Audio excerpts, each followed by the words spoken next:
Bonjour, alors aujourd'hui on va parler du fil torsadé et donc on va l'envisager dans différents métaux. Vous avez la possibilité de le faire dans les métaux qui sont utilisés de manière classique en bijouterie, donc l'argent, l'or si vous avez les moyens. Mais il y a aussi pour les bijoux qu'on va catégoriser dans le bijou fantaisie ou en tout cas les matières non précieuses. Vous avez aussi le laiton, ici de couleur jaune, l'alpaca ou maillechort qui est gris mais légèrement jaune, vous avez l'argent qui est un gris plutôt blanc, et alors vous avez ici, moi j'utilise régulièrement du fil de cuivre pour pouvoir faire des tests, des prototypes avant de me lancer dans des matières qui coûtent plus cher. Et alors on va toucher un mot d'ici du fil en acier chirurgical, juste pour vous expliquer quelle est l'aspect technique qui va éventuellement nous empêcher de l'utiliser dans le fil torsadé, ou en tout cas qui va nous le faire choisir dans les dernières possibilités.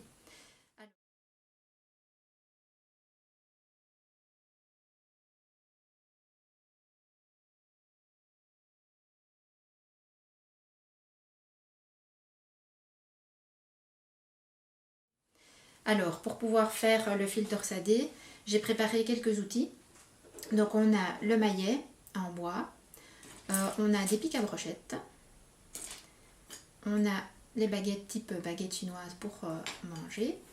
Et alors on a un tas, que ce soit ici un tas en acier ou si vous avez une ancienne allège de fenêtre en marbre qui est suffisamment épaisse que pour résister au choc d'un maillet, c'est bon aussi. Et alors vous avez la pince coupante pour pouvoir couper le fil, une pince pour pouvoir torsader, donc le départ du fil.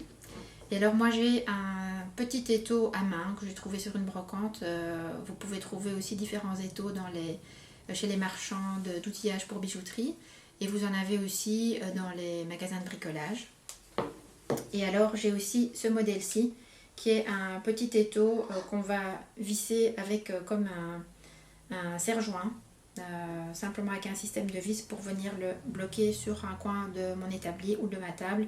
Ici je l'ai même mis carrément sur la cheville de bijoutier qui est elle-même fixée sur ma table.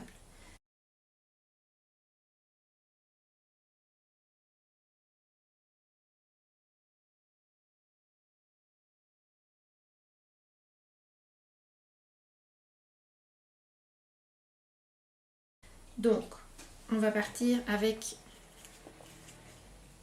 le fil fin. Ici je vais utiliser le fil en cuivre pour faire la démonstration, c'est celui qui va donner le meilleur résultat. Quand le fil d'argent est recuit, c'est pratiquement le même effet, le même résultat, parce quand il est recuit, il se donne assez bien, il est assez mou. Et vous avez aussi celui un peu plus épais, comme vous pourriez prendre plus épais en argent. Donc pour vous montrer le résultat, je pense que le plus facile, c'est de le faire sur celui-ci qui est un peu plus gros, comme ça vous verrez mieux comment ça se passe quand je le torsade. On va couper une longueur. Alors il faut prévoir pour la longueur, on ne va pas tenir compte de la longueur comme ceci, mais bien de la longueur pliée en deux, et du fait aussi que quand on va torsader, il va perdre de sa longueur. Donc n'hésitez pas à rajouter quelques centimètres, voire 10 centimètres en plus ou 5 centimètres en plus en fonction de ce que vous voulez réaliser.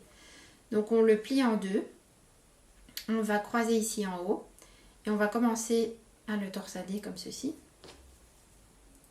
Et on va utiliser une pince et on va déjà faire quelques tours au bout pour pouvoir avoir un départ solide. Voilà, simplement comme ceci. Et ensuite ici, avec un fil gros, je vais plutôt prendre des baguettes plus grosses pour la solidité. Si vous avez un fil plus fin comme celui-ci, vous voyez la différence, mais on peut se permettre de prendre des baguettes à brochette ou n'importe quelle autre tige en métal mais fine pour avoir un beau résultat. Et on va venir glisser, donc vous voyez ici dans le haut, là dans le bas, et on va tirer. Avec les baguettes, il y en a une que je torsade, enfin que je tourne vers l'avant, l'autre que je tourne vers l'arrière. Vous voyez, le fil commence déjà à se croiser. Et donc on va comme ceci tout le long, en avant celui-là, en arrière celui-là, mais je le fais en même temps des deux côtés. Hop, et vous voyez ça se torsade de plus en plus. On voit ici un petit creux qui apparaît, il va petit à petit se remplir. Au plus on fait de torsade, au plus il va se remplir. Et on continue jusqu'à ce qu'on ait l'effet de torsade souhaité. Si on veut mélanger deux couleurs de fil, on va faire ce que j'ai fait ici. On va le faire de ce côté-ci aussi avec deux longueurs de fil, par exemple argent et laiton. Et on va avoir une petite torsade à un départ des deux côtés pour pouvoir glisser les baguettes et faire le même principe que je suis en train de faire ici. Vous voyez, au plus on tourne, plus le résultat est serré, plus l'espace ici se rétrécit. On continue encore un peu, comme ça, vous voyez, il devient même assez droit de lui-même. Le fait de le torsader, va aussi le rendre plus rigide. Donc ensuite, on enlève les baguettes. Vous voyez, on termine avec ceci. On peut éventuellement glisser une baguette plus fine des deux côtés et continuer pour pouvoir terminer ici le plus proche possible de la fin. De toute façon, il y a toujours des deux côtés un morceau qui sera perdu.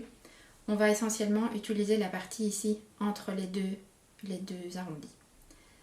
Vous pouvez le faire avec du fil plus ou moins épais, vous pouvez le faire avec du fil plus fin. Ici, je l'ai fait avec, donc, ceci, c'est ce fil-ci, et celui-ci, c'est ce fil-là. Comme ça vous donne une idée. Éventuellement, on pourrait, ce genre de fine torsade, le torsader autour d'un seul fil. Donc, ça veut dire qu'on va recommencer avec une longueur de celui-ci,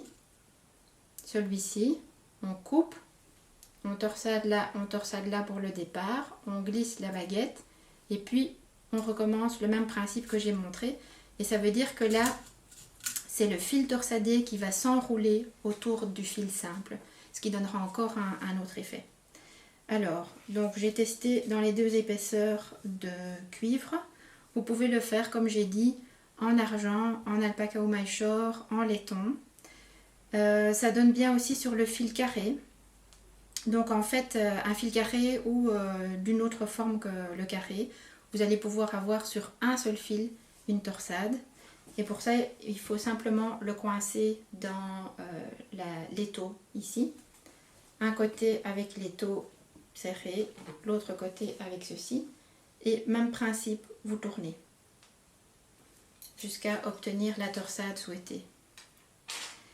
Ce que je voudrais dire encore éventuellement pour les choses auxquelles il faut faire attention, si vous utilisez un fil de type tube, là par exemple ça ne va pas fonctionner parce que comme il est creux, quand vous allez commencer à le torsader, il va s'écraser sur lui-même et il va se déformer complètement. Vous pouvez toujours tester, mais moi en général je trouve que le résultat n'est pas terrible.